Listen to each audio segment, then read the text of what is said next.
Sveicam krīzīgo pārinieku centrā. Esmu jūsu terapijas dzīvnieks, doktors Pūciņa. Greg, mēs par to runājām. Kā Marlons tagad jūtas? Nepārāk ērti? Jā. Un Francīze, Klarks varbūt ir pele, bet arī tavs pārinieks, ja?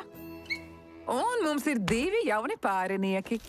Vai varat atklāt, kādu ceļu veizāt līdz nesapārojumam pārīdim? Nu, oficiāli pārinieki. Esam tikai nedēļu laimīgai jubileja.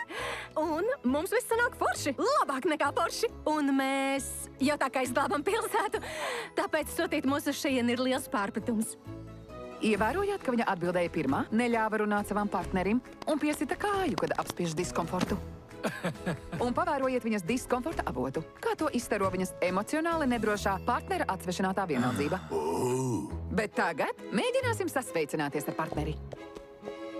Nu skaidrs, diemžēl Kārena nolēma uztvert Džoela smaidu kā agresijas pazīmi. Žokļus ciet, Kāren! Kāren, žokļus ciet! Agresīvi kā ūdeni!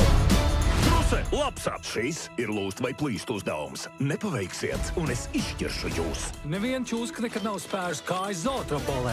Hopsa un Vailds. Vailds un Hopsa. Sapņu komanda. Piedod, Paul. 1, 2, 3, 4! Atpakaļ zootropolē. Ar jaunu filmu. Skulsi, tas pagādzēn! Tā ieies vēsturē. Tā ir čūska!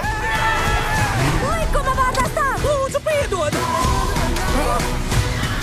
Neraudzausies! Nekad nerauzi grūsētāsim! Man jāpalīdz savai ģimenei! Dzīļ bumba!